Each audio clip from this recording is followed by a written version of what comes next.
Baik, selamat sore. Perkenalkan, di sini kami dari kelompok 2. Di sini saya selaku moderator akan memimpin presentasi pada hari ini. Di sini kami dari kelompok 2 akan mempresentasikan mengenai akuntansi kredit yang diberikan. Nah, sebelum kami mempresentasikan materi tentang akuntansi kredit yang diberikan ini, terlebih dahulu saya akan memperkenalkan nama-nama teman anggota kelompok saya. Yang pertama ada Masita Khairiah Ulfa dengan NIM A1C 020143. Yang kedua ada Nadia Latifa dengan NIM A1C 020168.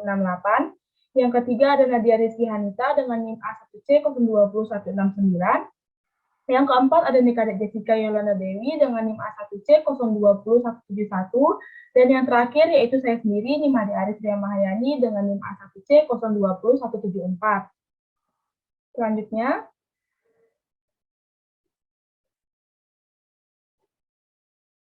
nah di sini untuk materi yang pertama yaitu mengenai definisi akuntansi kredit yang diberikan akan dibacakan oleh saya sendiri.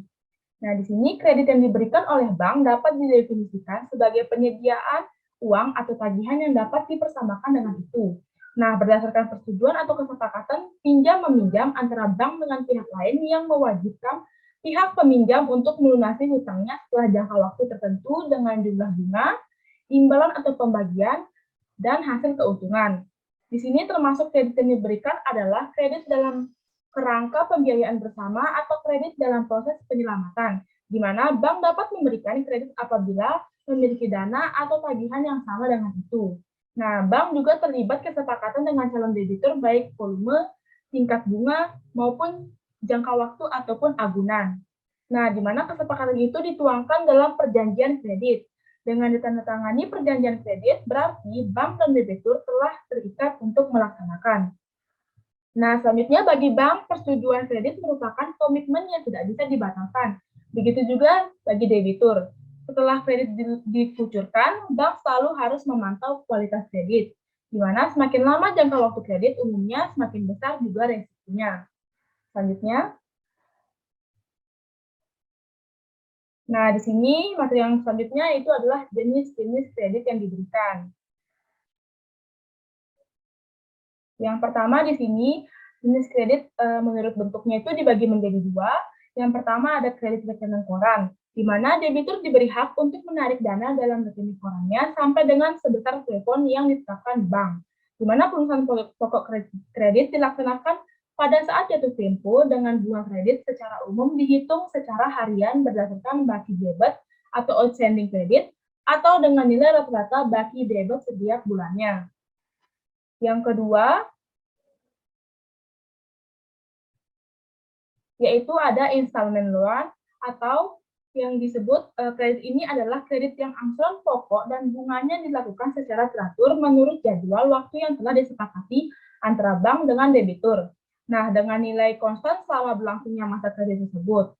Pada kredit installment ini, angsuran pokok meningkat dan angsuran bunga menurun sehingga total angsuran menjadi konstan sepanjang masa kredit. Selanjutnya, yang kedua di sini jenis kredit menurut jangka waktunya dibagi menjadi tiga. Yang pertama ada kredit jangka pendek yang dimana kredit yang jangka pendek ini waktu maksimalnya adalah 1 tahun. Nah biasanya kredit jangka pendek ini cocok untuk membiayai kebutuhan modal kerja seperti kayak misalnya bayar gaji, terus utang dagang, utang wesel dan sebagainya. Yang kedua yaitu ada kredit jangka menengah yang dimana kredit ini berjangka waktu antara 1 sampai dengan 3 tahun yang paling maksimal. Di mana kredit jangka waktu antara 3 tahun ini biasanya kredit dapat berupa kredit modal kerja atau kredit investasi yang relatif tidak terlalu besar jumlahnya. Selanjutnya. Dan yang ketiga di sini yaitu kredit jangka panjang, di mana kredit jangka panjang ini memiliki waktu lebih dari 3 tahun. Kredit jangka panjang ini misalnya kayak kredit perumahan, kredit kendaraan, dan lain-lain yang dimana kredit ini biasanya cocok untuk kredit untuk kegiatan investasi.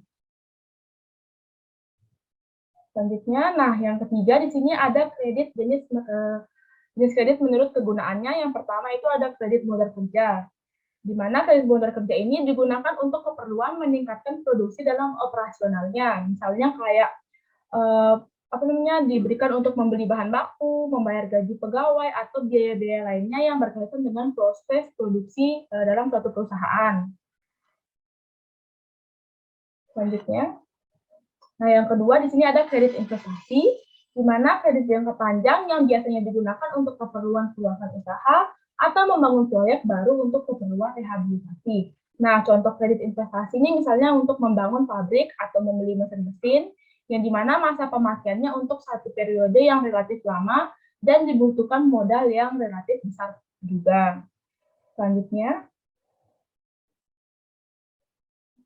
yang ketiga di sini ada kredit konsumsi, yaitu kredit yang diberikan untuk keperluan konsumsi. Nah, di mana kredit ini sering juga disebut dengan personal loan. Contohnya itu kayak misalnya kredit pemilikan rumah atau KPR, terus juga ada kredit pemilikan mobil atau KPM, dan lain sebagainya. Nah, selanjutnya di sini ada mengenai pembungaan kredit. Nah, di sini yang pertama tentang pembungaan kredit itu ada effective rate atau pembayaran anuitas, di mana sistem pembayaran dilakukan pada setiap selang waktu yang teratur dalam jumlah yang sama atau tetap. Nah, nominal angsuran bunga setiap periode atau bulan akan menurun, sedangkan angsuran pokok setiap bulan itu akan meningkat. Nah, angsuran pokok dan bunga bila dijumlah setiap periode adalah sama besarnya. Nah, di sini ada gambarnya mengenai angsuran tersebut. Kita bisa lihat di sini ada total angsuran, ada angsuran bunga, ada jangka waktu, dan angsuran pokok. Selanjutnya, nah, bagian dari efektif atau pembayaran anuitasnya ada yang pertama anuitas pembayaran pada setiap akhir periode angsuran atau post nomerando, di mana kredit dengan angsuran post nomerando ini umumnya untuk kredit tunai atau kredit yang direalisasikan dalam bentuk uang tunai. Contohnya itu seperti kredit modal kerja, kredit investasi, dan juga kredit pegawai. Nah, di sini ada rumus dari anuitas. Yang pertama itu ada A sama dengan M dikali I dibagi dengan 1 dikurang 1 plus I pangkat N, di mana A ini adalah anuitas. Nah, terus habis itu M itu adalah nilai kredit, I adalah tingkat suku bunga, dan N itu jangka waktu kredit, yaitu dalam bentuk bulan. Nah, selanjutnya yang kedua ada rumus angsuran atau cicilan pokok pertama, yaitu A1 itu adalah cicilan pokok pertama sama dengan A atau anuitas dibagi dengan 1 ditambah dengan tingkat suku bunga pangkat jangka waktu kredit, itu berapa bulan. Nah, selanjutnya untuk rumus menghitung angsuran pokok ke N atau bulan ke berapa gitu, di sini ada AN, yaitu angsuran pokok ke N sama dengan A1 atau cicilan pokok pertama dikali dengan 1 ditambah dengan tingkat suku bunga lalu pangkat jangka waktu kredit itu berapa bulan dikurangi 1. Selanjutnya, nah, lalu di sini ada juga rumus untuk menentukan angsuran bunga pertama, yaitu rumusnya B sama dengan M dikali I, di mana B itu adalah angsuran bunga, lalu M itu adalah nilai kredit, dan I adalah tingkat suku bunganya. Selanjutnya ada rumus untuk menentukan angsuran bunga ke M atau BN, yaitu BN sama dengan A dikurang AN, di mana A itu adalah anuitas dan AN itu adalah angsuran pokok bulan ke N, bulan ke berapa gitu misalnya. Nah, langsung selanjutnya yaitu ada rumus untuk menghitung saldo pokok, yaitu pokok pinjaman dikurangi dengan cicilan pokok. Baik, mungkin sekian materi yang bisa saya sampaikan. Untuk materi selanjutnya yaitu contohnya dari anuitas pembayaran pada setiap akhir periode angsuran post nomerando ini akan dilanjutkan oleh rekan saya yaitu Nadia Rizky Hanita. Kepada Nadia Rizky saya persilahkan. Nah, jadi di sini ada contoh dari rumus-rumus yang telah diberikan tadi itu. Nah, di sini plafon kredit disetujui dan dicairkan sebesar 200 juta rupiah pada tanggal 1 Mei 2006 dengan suku bunga 18% dan jangka waktu waktu 1 tahun atau 12 bulan. Berapa besar angsuran yang harus dibayar debitur setiap bulan? Nah, jadi di sini untuk menghitung angsuran kredit per bulannya atau anuitasnya itu kan sesuai sama yang tadi, ada rumusnya. A sama dengan M kali I per 1 kurangi dalam kurung 1 I, tutup kurung, minus N. Nah, setelah dicari itu hasilnya sama dengan 18.335.998 rupiah, 59. Nah, untuk menghitung angsuran pokok pertamanya itu kan rumusnya A1 sama dengan A besar bagi 1 plus I pangkat N. Nah, hasil dari semuanya itu sama dengan 15.335.998,59 rupiah. Kemudian untuk menghitung angsuran pokok ke N atau AN, itu rumusnya AN sama dengan A1 dalam kurung 1 plus I tutup kurung pangkat N-1. Nah, untuk duanya itu hasilnya itu sebesar 15.566.338,57 rupiah. Nah, sedangkan untuk A3-nya sebesar 15.799.529,15 rupiah. Untuk menghitung angsuran bunga ke N atau BN, nah ini rumusnya kan BN sama dengan A minus AN. Nah, untuk B1 itu sama dengan A min A1. Nah, hasilnya itu sama dengan 3 juta rupiah. Untuk B2-nya itu sebesar 2.769.960,02 rupiah. Nah, untuk menghitung sisa pinjaman pada akhir tahun ke N, itu rumusnya SN sama dengan BN plus 1 per I. Nah, terus hasil dari semuanya itu sama dengan 184.664.001,4 rupiah. Nah, seperti yang bisa dilihat, inilah daftar angsuran dengan metode post numerando, di mana setiap angsurannya itu dari tanggal 1 Juni 2006, terus sampai dengan 1 Mei 2007. Dengan total angsuran per bulannya itu 220.031.983,10 rupiah. Kemudian materi selanjutnya itu angsuran kredit diterima setiap awal bulan, prenumerando. Kredit ini biasanya untuk kredit non-tunai, seperti kredit pemilik rumah atau KPR, kredit pemilik mobil atau KPM. Untuk kredit-kredit semacam ini, nasabah biasanya akan dibebani uang muka atau down payment dan angsuran perdana pada saat akad kredit ditandatangani. Pola pembayaran ini sebenarnya nasabah membayar angsuran di awal bulan. Nah, rumus untuk mencari anuitasnya itu A sama dengan M besar dibagi 1 minus 1 plus I pangkat minus N plus 1 dibagi I kemudian ditambah 1. Nah, keterangannya itu A besar itu anuitas, M besar itu nilai kredit, I itu tingkat suku bunga, dan N itu jangka waktu kredit dalam bulan. Nah, rumus untuk mencari cicilan pokok dan cicilan bunga serta saldo pokok sama dengan metode post numerando.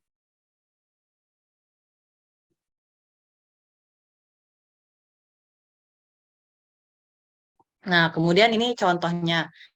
Nasabah pada tanggal 1 Mei 2006 melakukan pembelian mobil dengan fasilitas KPM BNI. Harga mobil 230 juta rupiah. Biaya balik nama dan lain-lain itu sebesar 5 juta. Nasabah diwajibkan membayar uang muka 30 juta rupiah. Berapa angsuran per bulan bila nasabah mengambil jangka waktu KPM selama 1 tahun atau 12 bulan dengan bunga 18%.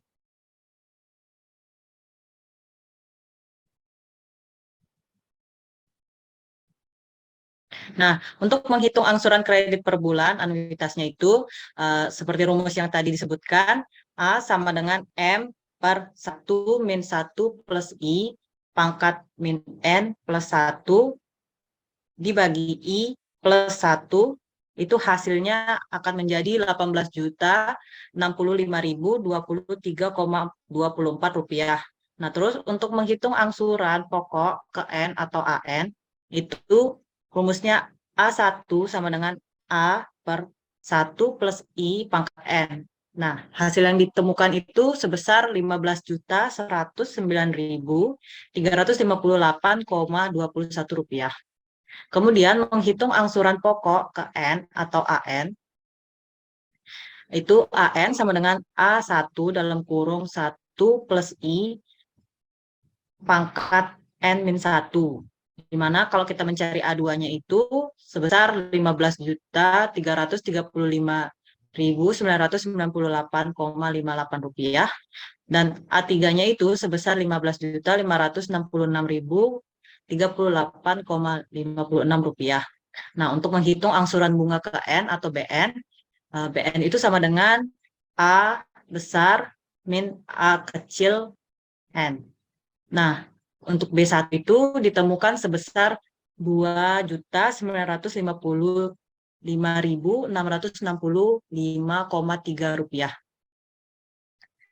Nah, untuk B2-nya itu sebesar 2.729.024,66 rupiah.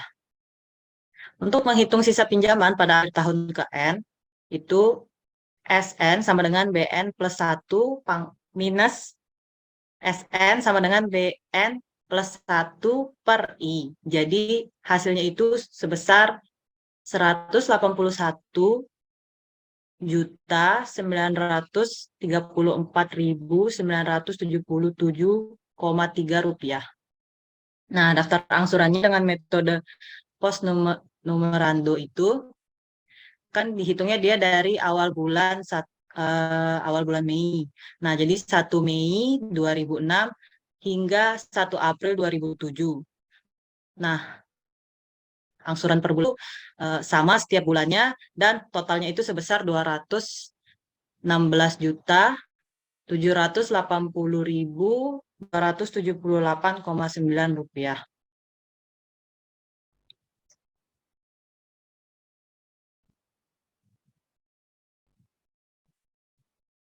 Yang kedua, sliding rate. Angsuran pokok diperhitungkan tetap atau sama pada setiap angsuran, sedangkan bunga diperhitungkan menurun sejalan dengan berkurangnya sisa kredit. Rumus untuk menentukan angsuran atau cicilan pokoknya itu sama dengan A sama dengan M besar per N kecil. Nah, keterangannya itu kecil itu sama dengan angsuran atau cicilan pokok. M besar itu plafon kredit, N kecil itu periode kredit dalam bentuk bulan.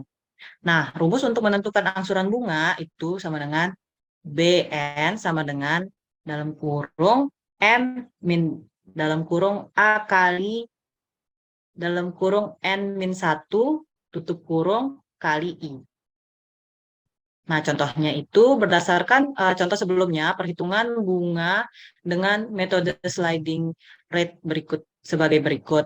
Nah, untuk menghitung besaran angsuran pokoknya itu A sama dengan M besar per N kecil. Nah, untuk hasil dari A-nya itu sebesar 16.666.666,67 rupiah. Nah, untuk menghitung angsuran bunganya, di sini rumusnya itu B1 sama dengan M kali I. Nah, untuk hasil B1-nya itu sebesar 3 juta rupiah. Dan untuk hasil dari B2-nya itu sebesar 2.750.000 rupiah.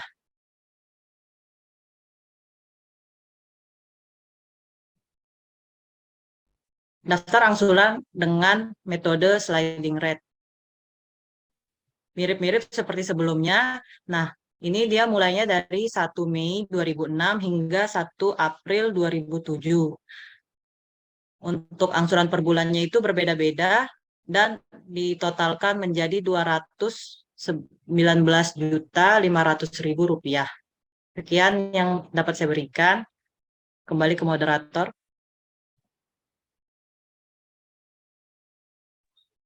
Ya, baik. Terima kasih kepada Nadia Rizky Hanita. Untuk materi selanjutnya yaitu mengenai akuntansi pengkreditan. Di sini akan dilanjutkan oleh teman saya, yaitu Nikadek Jessica Yolanda Dewi. Kepada Nikadek Jessica, dipersilakan. Nah, selanjutnya di sini saya akan menjelaskan flat rate. Nah, di mana perhitungan bunga dengan flat rate ini didasarkan pada perhitungan bunga secara prorata sesuai dengan jangka waktu kredit dan nominal kredit. Apabila menggunakan flat rate, umumnya akan menentukan tingkat suku bunga yang lebih rendah dibandingkan dengan menggunakan effective rate atau sliding rate. Nah, di sini ada rumus untuk menentukan angsuran pokok dan bunga, di mana angsuran pokok dan bunga ini rumusnya M besar ditambah dengan M dikali I dikali T dibagi dengan N. Nah, di mana M itu merupakan plafon kredit, I merupakan tingkat suku bunga itu dalam persen, T itu merupakan jangka waktu kredit itu dalam tahun, dan N itu merupakan jumlah bulan angsuran selama masa kredit. Selanjutnya,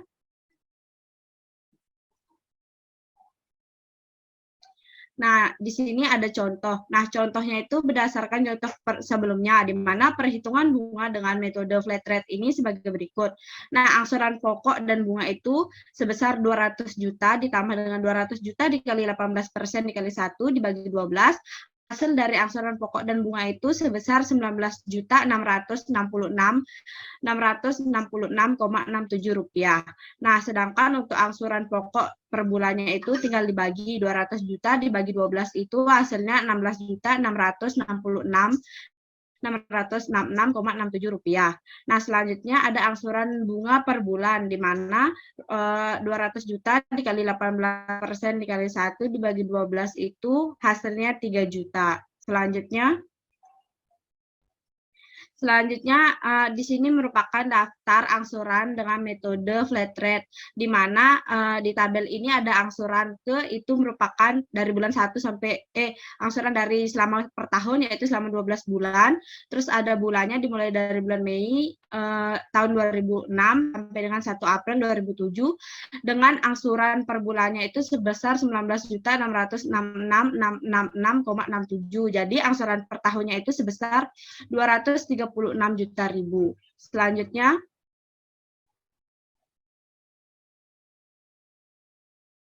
nah di sini saya akan membahas terkait dengan akuntansi perkreditan. Selanjutnya,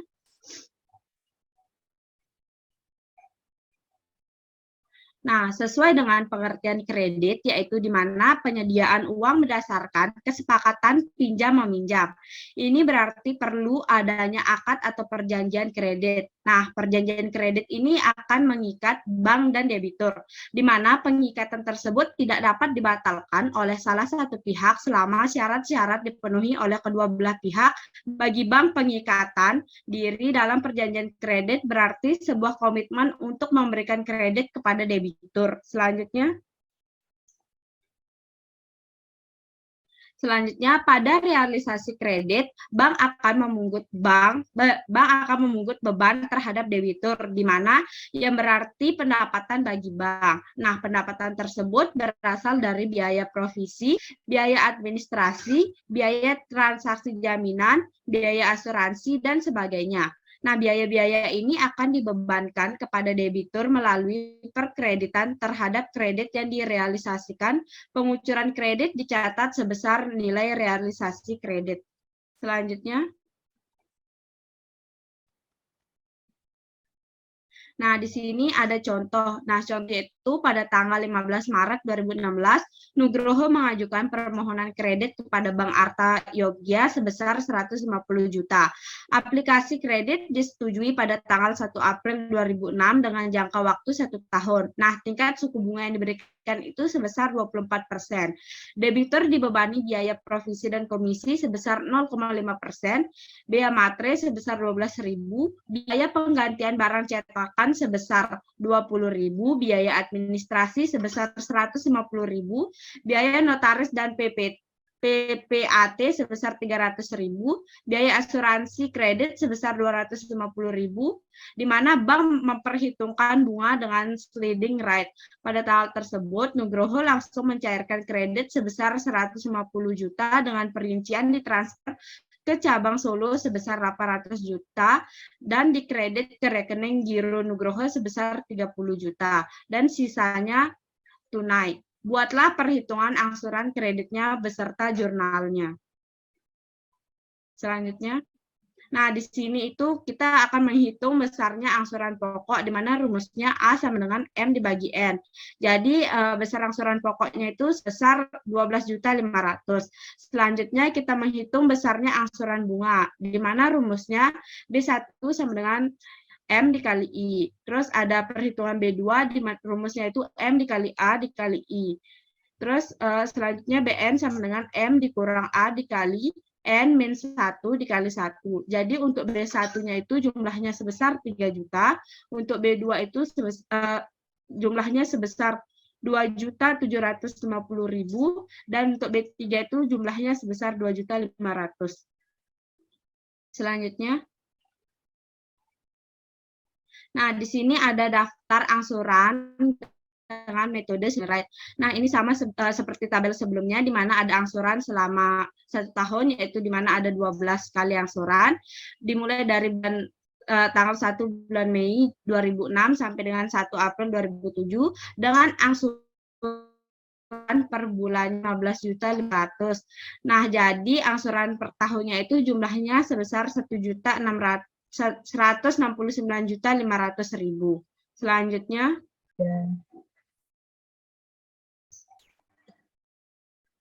ya, selanjutnya di sini saya akan menjelaskan jurnal. Nah, di sini pencatatan jurnalnya itu pada tanggal 1 bulan April tahun 2006, di mana kredit yang diberikan sebesar 150 juta pada RAK cabang Solo sebesar 80 juta, Giro Nugroho sebesar 30 juta, provisi dan komisi sebesar 1 juta, biaya persediaan biaya materai sebesar 12.000, biaya notaris dan PPAT sebesar 300.000, pendapatan administrasi sebesar 150.000, persediaan barang cetakan sebesar 20.000, terus ada premi asuransi kredit sebesar 250.000 dan kas sebesar 38.268.000. Selanjutnya jurnal pada tanggal 1 bulan Mei tahun 2006 itu ada Giro Nugroho sebesar 15.500.000, pada kredit yang diberikan sebesar 12.500.000 dan pendapatan bunga kredit sebesar 3 juta. Nah, selanjutnya akan mencatat jurnal pada tanggal 1 bulan Juni tahun 2006, di mana Giro Nugroho pada debit sebesar 15.250.000, pada kredit yang diberikan sebesar 12.500.000 dan pendapatan bunga kredit sebesar 2.750.000. Selanjutnya, nah, selanjutnya ada perlakuan akuntansi bunga kredit. Next. Nah, bunga kredit dibukukan tersendiri atau terpisah dengan angsuran pokok kredit, di mana perlakuan bunga kredit ini akan dilihat dari kualitas kredit yang memberikan bunga.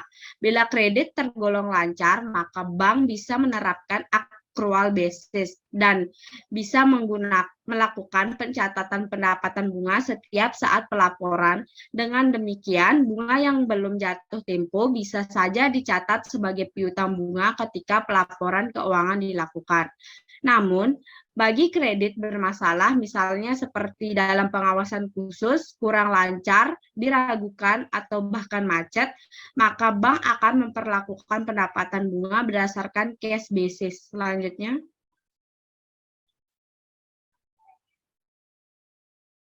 nah, ini ada contohnya di mana aplikasi kredit Rudianto disetujui Bank Bahana Jakarta tanggal 1 Juni 2006 dengan plafon kredit sebesar 300 juta dengan suku bunga sebesar 18% dan jangka waktu selama 1 tahun.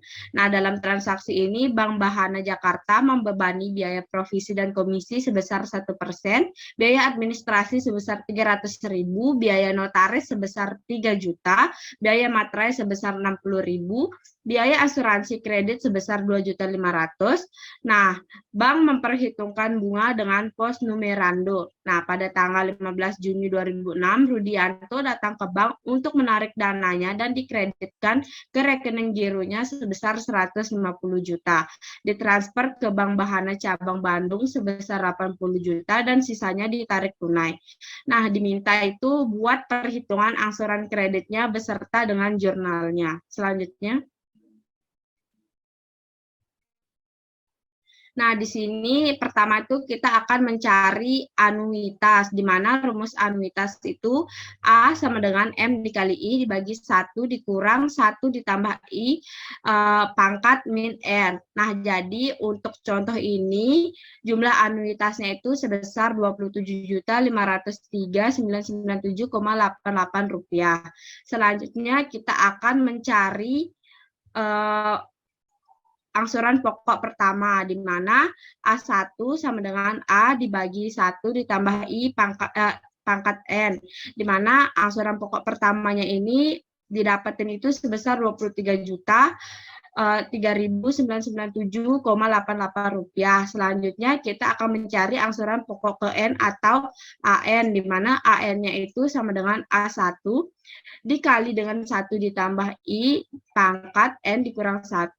Nah, AN yang kita pakai itu yaitu A2, di mana untuk angsuran pokok ke 2 ini jumlahnya sebesar Rp23.349.057,85. Selanjutnya. Nah, selanjutnya kita akan mencari angsuran bunga pertama, di mana rumus angsuran bunga pertama itu B sama dengan M dikali I. Jadi untuk di contoh ini angsuran bunga pertamanya itu sebesar 4.500.000. Selanjutnya kita akan menghitung angsuran bunga ke N atau BN, di mana BN-nya ini tadi kan kita udah cari bunga pertamanya, selanjutnya bunga ke N itu kita cari B2-nya. Rumus B2-nya itu A dikurang A besar dikurang dengan A2, maka B2-nya itu jumlahnya sebesar Rp2.729.024,66. Selanjutnya. Nah, setelah mencari perhitungan angsuran pokok itu, kita akan membuat angsuran pokok bunga dan dengan metode post numerando, di mana sama seperti tabel-tabel sebelumnya itu ada angsuran, ada bulan, pokok pinjaman, cicilan pokok, cicilan bunga, angsuran per bulannya sama saldo pokok. Jadi kita langsung saja itu menentukan angsuran per tahunnya. Jadi angsuran per tahunnya itu sebesar 330.047.047.974,6 rupiah. Selanjutnya. Nah, tadi kan juga diminta untuk buat jurnal. Jadi jurnal yang pertama itu kita akan menjurnal pada tanggal 1 itu, pada tanggal 1 Juni 2006, itu di kreditnya itu RAR, fasilitas kredit kepada nasabah yang belum ditarik sebesar 300 juta. Terus pada tanggal 15 Juni 2006 itu ada RAR fasilitas kredit pada nasabah yang belum ditarik sebesar 300 juta, kredit yang diberikan sebesar 300 juta. Kemudian yang di kreditnya itu ada RAK Cabang Bandung sebesar 80 juta, Giro Rudianti sebesar 150 juta, Provinsi dan Komisi sebesar 5 juta, persediaan biaya materi sebesar 60.000, Giro Notaris sebesar 3 juta, premi asuransi kredit sebesar 2.500.000, pendapatan administrasi sebesar 300.000 dan kas sebesar 59.140.000 rupiah. Selanjutnya kita akan menjurnal pada tanggal 15 Juli 2006, di mana di posisi debitnya itu ada Giro Rudianto sebesar 27.503.997,88 rupiah, dan di sisi kreditnya itu ada kredit yang diberikan sebesar 23.003.997,88 rupiah dan pendapatan bunga kredit sebesar 4.500.000. Nah, untuk jurnal tanggal 15 bulan Agustus itu ada giro Rudianto sebesar 27.503.997,88 rupiah dan kredit yang diberikan 23.349.057,8 rupiah dan pendapatan bunga kredit sebesar 4.154.000 rupiah. Selanjutnya.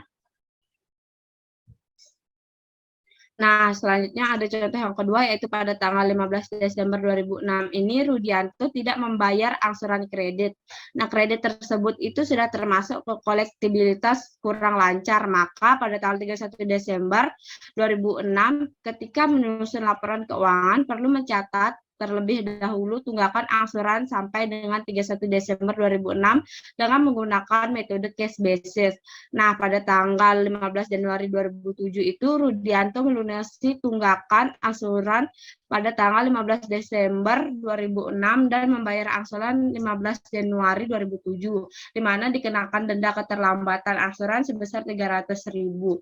Nah, bila kredit tersebut masih tergolong lancar, maka bank menggunakan accrual basis. Maka pencatatan selengkapnya yaitu selanjutnya. Nah, di sini pencatatannya itu pada tanggal 31 Desember 2006 itu mencatat RAR tunggakan bunga dalam penyelesaian itu dihitung berdasarkan tunggakan bunga 1,5 bulan, yaitu pada tanggal 16 November 2006 sampai dengan 31 Desember 2006, yaitu sebesar 3.897.374,62 rupiah. Selanjutnya mencatat pada tanggal 15 Januari 2007, yaitu RAR tunggakan bunga dalam penyelesaian sebesar 3.897.374,6 rupiah. Nah, di sini pada tanggal 15 Januari itu ada kas, di mana kasnya itu didapatkan dari angsuran pokok kredit dan bunga untuk 2 bulan, yaitu pada tanggal 16 November 2007 sampai 16 November 2006 sampai 15 Januari 2007, di mana itu ada perhitungan cicilan pokok sebesar 49.935.405,6 rupiah dan bunga itu sebesar 5.072.580,30 rupiah.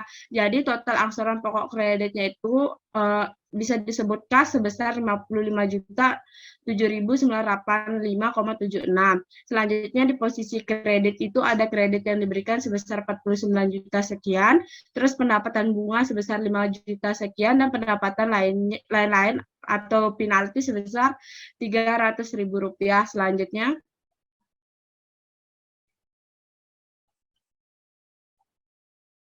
Nah, selanjutnya, bila kredit tersebut itu tergolong lancar atau dalam perhatian khusus, maka bank menggunakan accrual basis, yaitu pada tanggal 31 Desember 2006 itu dicatat piutang bunga pada pendapatan bunga sebesar 3 juta sekian, terus pada tanggal 15 Januari 2007 itu dicatat kas pada kredit yang diberikan, terus pada pendapatan bunga itu didapat dari angsuran bunga pada tanggal 15 Januari 2007, yaitu 1.175.215,86 dan piutang bunga serta pendapatan lain-lain penalti. Selanjutnya. Nah, sekian yang dapat saya sampaikan. Saya kembalikan kepada moderator. Baik, terima kasih kepada Nika Dewi. Nah, untuk materi selanjutnya, yaitu mengenai kredit sindikasi, akan dilanjutkan oleh Nadia Latifa. Kepadanya saya persilahkan. Baik, terima kasih. Selanjutnya saya akan membahas mengenai kredit sindikasi. Selanjutnya.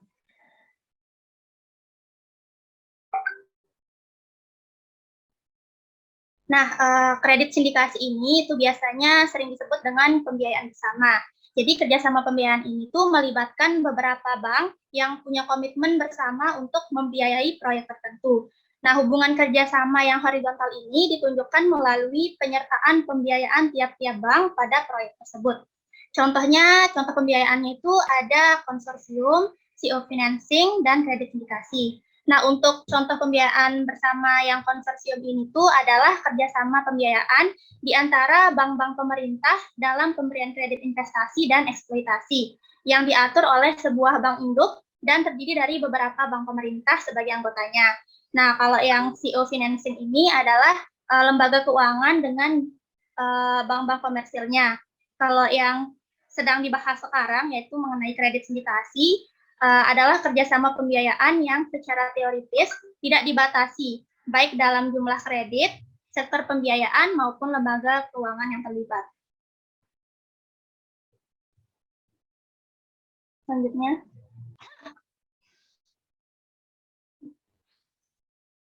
Nah, selanjutnya mengenai ciri-ciri dari kredit sindikasi. Yang pertama yaitu melibatkan lebih dari satu lembaga keuangan atau bank. Yang kedua, mempunyai syarat-syarat dan ketentuan yang sama bagi masing-masing peserta. Yang ketiga, hanya ada satu dokumentasi kredit yang menjadi pegangan bagi bank peserta. Dan yang keempat, kerjasama ini diadministrasikan oleh satu agen yang sama bagi semua bank peserta. Selanjutnya.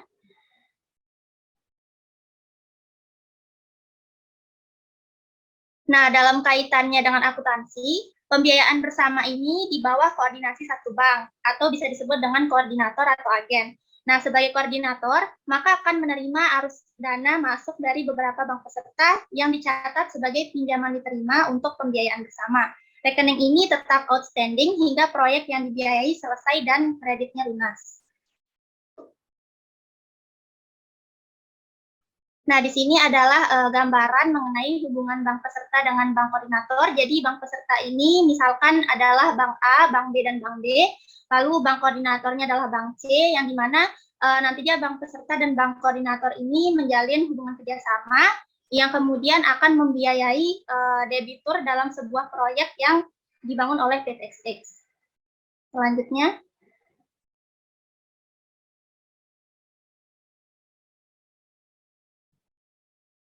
Dalam pembiayaan bersama ini, seluruh pendapatan bunga, pendapatan provisi, dan administrasi, jumlah angsuran yang diterima dan risiko kredit dibagi menurut share atau masing-masing bank peserta. Jadi, khusus masalah bunga itu digunakan weighted average interest rate calculation method. Selanjutnya.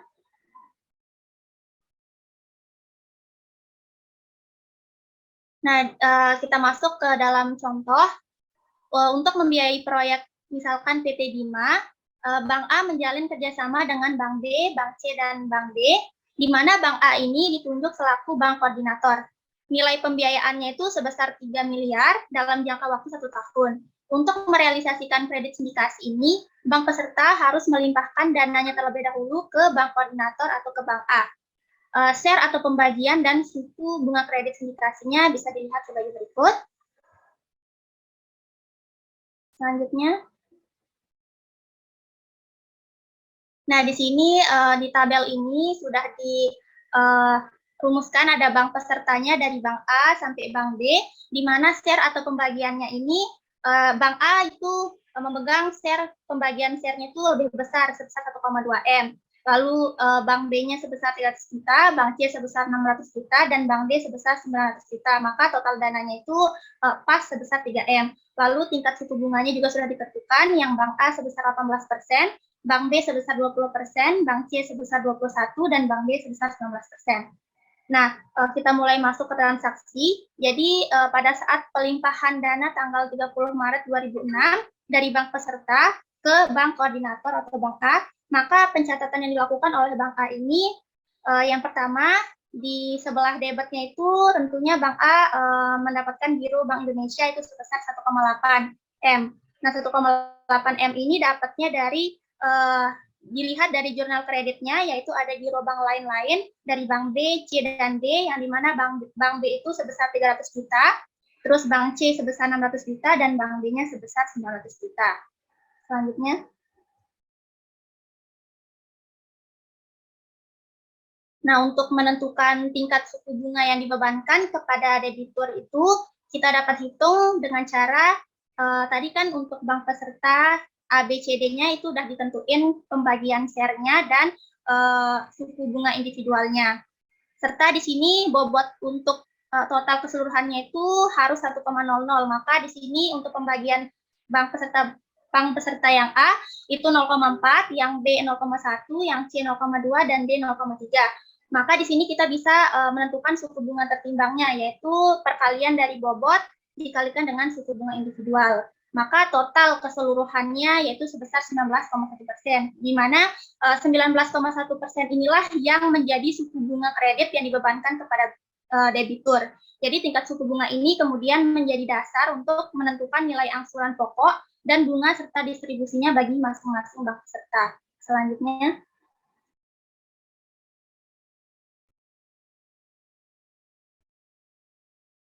Selanjutnya, transaksi yang kedua, tanggal 31 Maret 2006, bank mengenakan biaya provisi dan administrasi itu sebesar 5 juta, di mana biaya asuransinya sebesar 12 juta, bunga sliding rate-nya untuk jangka waktu 1 tahun diangsur setiap akhir bulan. Maka pencatatan yang dilakukan oleh Bank A, yang pertama itu ada di sebelah debit, ada kredit yang diberikan, yaitu besaran dananya, yaitu 3M, lalu ada di sebelah kreditnya itu ada pendapatan provisi dan administrasi, tadi di transaksinya sebesar 5 juta, dan premi asuransi kredit sebesar 12 juta, maka sisa dari kredit yang Giro PT Bima itu sebesar 2.983 juta rupiah. Selanjutnya.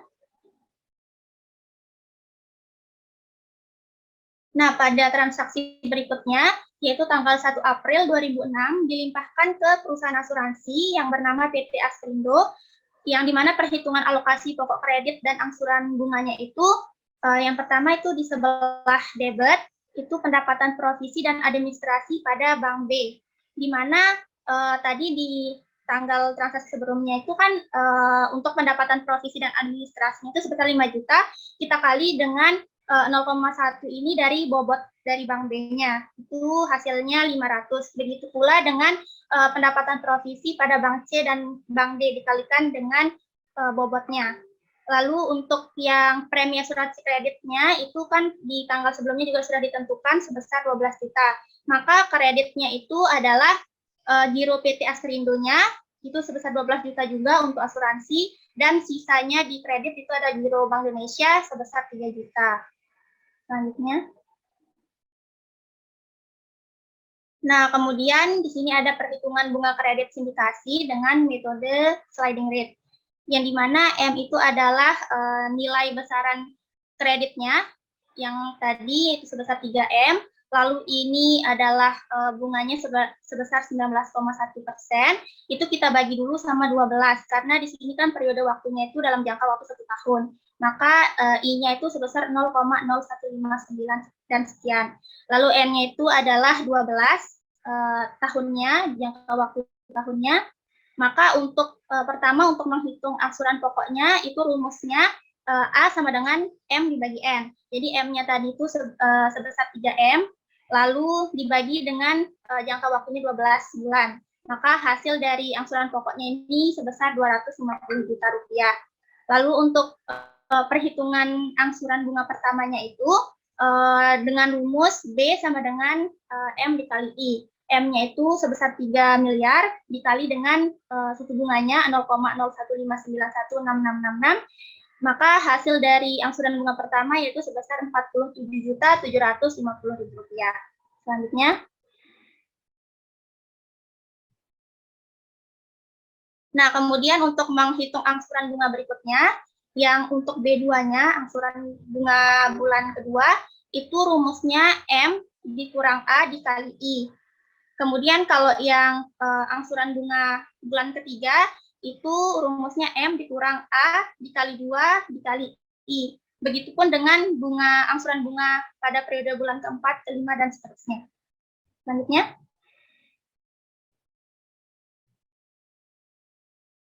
Nah, di sini ada daftar angsuran pokok dan bunga kredit sindikasi dengan metode sliding rate. Jadi tadi kan sudah kita hitung tuh cicilan pokok dan cicilan bunganya. Maka untuk mencari angsuran per bulannya ini itu ditentukan dengan cara menjumlahkan cicilan pokok dengan cicilan bunganya. Maka untuk angsuran pertama itu sebesar 297.750.000 rupiah. Nah, untuk saldo pokoknya ini dihitung dengan mengurangkan pokok pinjaman dengan cicilan pokoknya. Maka di angsuran pertama itu saldo pokoknya itu 2.750.000 rupiah. Nah, Begitupun cara perhitungan untuk angsuran kedua sampai ke bulan 12. Maka untuk total dana, total angsuran per bulannya itu sebesar 3.309.874.997 rupiah. Selanjutnya. Nah, ini selanjutnya mengenai perhitungan alokasi pokok kredit dan bunga untuk bulan pertama atau cicilan pertama. Tadi untuk bobotnya pada masing-masing bank sudah ditentukan di awal. Lalu untuk cicilan pokoknya ini dicari dengan cara tadi kan cicilan pokok itu besarannya 250 juta. Nah, itu kita kalikan dengan setiap bobotnya. Yang pertama kan ada bank A, kita kalikan dengan 0,4, maka hasil dari cicilan pokok tadi 250 juta dikali 0,4 ini hasilnya 100 juta rupiah. Nah, untuk suku bunganya juga tadi sudah ditentukan sebelumnya. Untuk OSC bulan pertama ini adalah sama dengan share atau pembagian di tabel pertama tadi, itu sebesar 1,2 M. Nah, untuk alokasi bunga ini itu dicari dengan cara 47.750 ini yang tadi cicilan bunga per bulannya itu kita kali dengan bobotnya di PT di bank peserta A ini kan 0,4, maka hasilnya itu 19.100.000 rupiah. Nah, angsuran total ini itu didapatkan dari penjumlahan dari cicilan pokok ditambah dengan alokasi bunga. Begitupun cara mencari cicilan pokok, alokasi bunga, dan angsuran total pada bank peserta B, C, dan D. Nah, sekian dari penjelasan yang saya sampaikan. Saya kembalikan ke moderator. Terima kasih. Ya, baik. Terima kasih kepada Nadia Latifah. Untuk materi selanjutnya, di sini akan dilanjutkan oleh teman saya, yaitu Mas Sita Khairian Ulfa, mengenai penyelesaian alokasi angsuran bunga dan pokok kredit sindikasi. Kepada Mas Sita, saya persilahkan. Terima kasih pada moderator. Ini selanjutnya masih bagian dari contoh yang disampaikan oleh Nadia Latifah berupa pencatatan alokasi angsuran bunga dan pokok kredit sindikasi bulan ke-1 di Bank A, di mana jurnalnya itu pada tanggal 30 bulan 4 tahun 2006 itu jurnalnya di debit ada giro PT Bima dengan dikredit, ada kredit yang diberikan, dan pendapatan bunga kredit sindikasi. Yang besarnya itu untuk gironya itu sebesar 297.750.000. Kemudian kredit yang diberikannya itu 250 juta dan pendapatan bunga kredit sindikasinya 47.750.000. Kemudian jurnal untuk pelimpahannya itu di debit ada kredit yang diberikan sebesar 150 juta diperoleh dari 250 juta dikali dengan 60%. Dan di bagian debitnya masih ada pendapatan bunga kredit sindikasi sebesar 28.650.000 diperoleh dari 47.750.000 dikali 60%. Sedangkan di sisi kreditnya itu ada giro bank lain-lain. Giro bank-bank lain untuk bank B itu sebesar 29.775.000. Terus giro bank-bank lain untuk bank C itu ada 59.550.000, dan yang terakhir giro bank-bank lain untuk bank D itu ada 89.325.000. Next.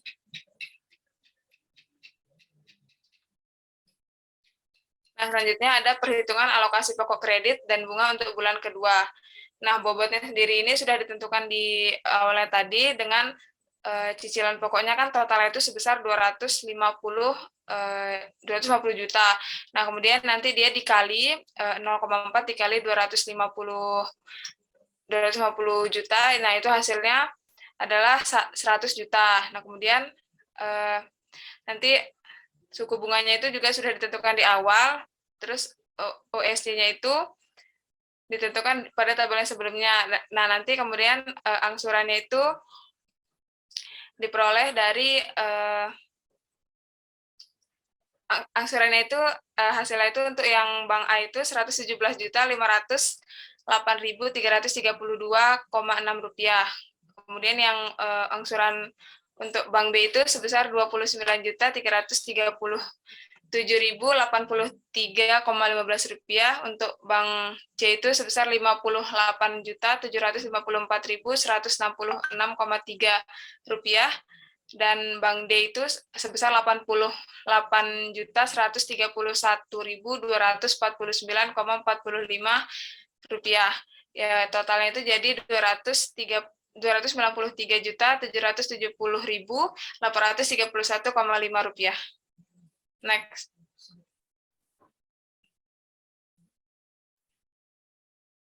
Nah, untuk jurnal pencatatan alokasi angsuran dan angsuran bunga dan pokok kredit sindikasi di bulan kedua untuk Bank A itu ya tanggal 31 bulan 5 tahun 2006, di sisi debitnya itu ada giro PT Bima sebesar Rp293.770.831,5, dan di kreditnya itu ada kredit yang diberikan sebesar 250 juta dan pendapatan bunga kredit sindikasi sebesar Rp43.070.831,5.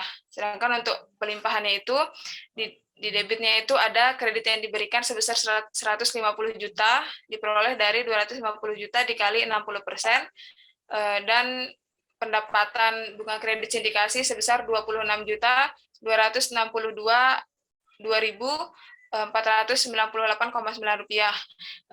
Dengan sisi kreditnya itu ada giro bank lain-lain untuk Bank B itu sebesar 29.377.83,15 rupiah.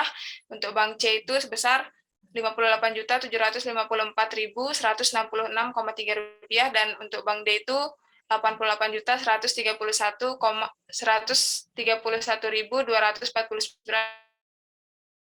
rupiah. Next.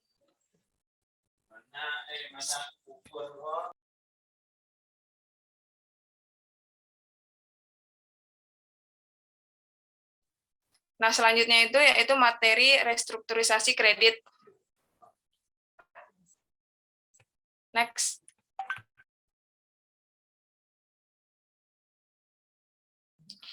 Ya, restrukturisasi kredit itu adalah upaya yang dilakukan bank dalam kegiatan usaha pengkreditan agar debitur dapat memenuhi kewajibannya yang dapat dilakukan antara lain memenuhi pengurangan bunga kredit, pengurangan pokok kredit, perpanjangan waktu kredit, penambahan fasilitas kredit, pengambilan aset debitur sesuai dengan ketentuan yang berlaku, dan konversi kredit menjadi penyertaan modal sementara pada perusahaan debitur. Jadi tidak semua debitur yang bermasalah itu bisa direstrukturisasi kreditnya. Harus dilihat dulu prospek usaha debitur itu oleh bank.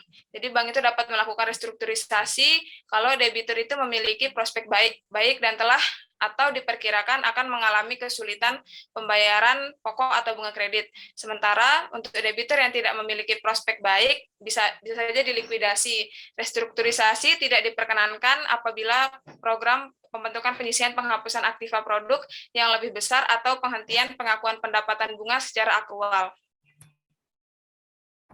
Next. Selanjutnya yaitu pelakuan akuntansi untuk restrukturisasi kredit.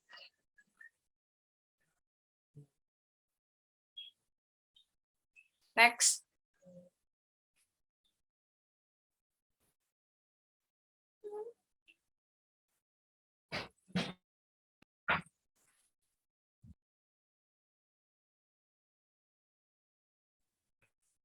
Pelakuan akuntansi restrukturisasi kredit dilaksanakan sesuai PSAK nomor 54 tentang akuntansi utang bermasalah dengan memperhatikan hal-hal berikut. Yang pertama itu nilai buku kredit setelah restrukturisasi kredit dihitung dengan metode berdasarkan urutan prioritas sebagai berikut. Yang pertama, nilai tunai penerimaan kas masa depan sesuai dengan nilai kredit yang direstrukturisasi dengan menggunakan tingkat diskonto. Hal kedua yang diurutkan itu nilai pasar dari kredit yang direstrukturisasi sepanjang nilai yang dimaksud itu dapat diperoleh, misalnya dari badan khusus dalam rangka penyihatan perbankan. Kemudian yang ketiga ada nilai agunan dengan cara penilaian berdasarkan ketentuan pembentukan PPAP apabila pengembalian kredit sangat bergantung pada agunan. Next.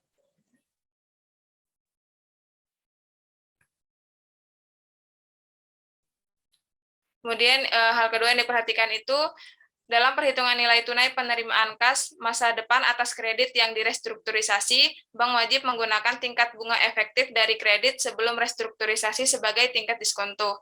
Dalam hal akad kredit belum direstrukturisasi menggunakan tingkat bunga tidak tetap, bank dapat menggunakan tingkat bunga yang mencerminkan tingkat bunga tidak tetap tersebut. Misalnya dengan mengambil tingkat bunga pada saat dilakukan restrukturisasi kredit atau pada awal periode kredit memperoleh kualitas kredit tergolong untuk restrukturisasi.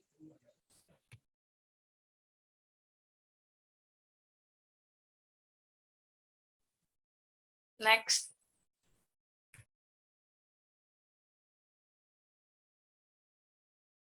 Yang ketiga, apabila nilai buku baru kredit setelah direstrukturisasi dengan menggunakan salah satu metode perhitungan dalam butir 1 lebih kecil dari saldo kredit sebelum restrukturisasi, bank wajib memperhitungkan selisih tersebut sebagai kerugian. Kemudian yang keempat, dalam memperhitungkan proyeksi penerimaan kas masa depan atas kredit yang direstrukturisasi untuk keperluan perhitungan nilai tunai sebagaimana dimaksud dalam butir 1, bank wajib menggunakan asumsi yang wajar sesuai dengan perkembangan yang ada agar proyeksi tersebut realistis. Kemudian hal kelima yang diperhatikan itu dalam hal restrukturisasi kredit seluruhnya dilakukan dengan pengalihan aset termasuk surat berharga atau konversi kredit menjadi penyertaan modal sementara, maka pengakuan kerugian dicatat sebesar selisih antara nilai pasar dari aset atau kas yang diterima dengan nilai buku kredit. Hal yang harus diperhatikan selanjutnya adalah dalam hal sebagian restrukturisasi dengan pengalihan aset termasuk surat berharga atau konversi kredit menjadi penyertaan modal sementara dan sebagian kredit direstrukturisasi dengan modifikasi persyaratan kredit, maka pengakuan kerugian nilai kerugian dicatat sebesar selisih antar nilai pasar dari aset atau ekuitas yang diterima dengan nilai buku kredit dan pengakuan kerugian atas modifikasi persyaratan kredit sesuai dengan ketentuan sebagaimana dimaksud dalam angka 1. Next.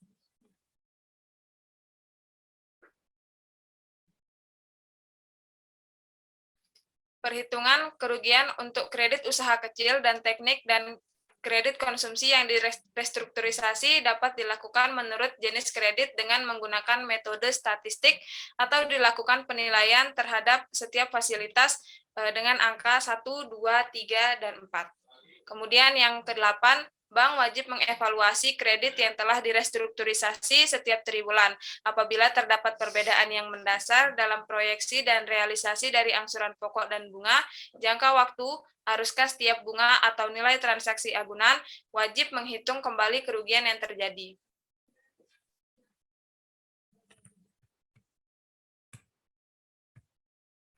Sekian yang dapat saya sampaikan, selanjutnya saya kembalikan kepada moderator. Ya baik teman-teman, di mana tadi penyampaian dari teman saya yaitu Masita Hairul adalah akhir dari presentasi kelompok kami. Untuk itu sesi presentasi kami cukupkan. Untuk teman-teman yang ingin bertanya, mungkin bisa tulis pertanyaannya di kolom atau forum diskusi yang disediakan dari Puspada oleh Ibu dosen. Baik, sekian presentasi dari kelompok kami. Kurang lebihnya mohon maaf. Saya tutup presentasi ini dengan mengucapkan terima kasih dan selamat sore.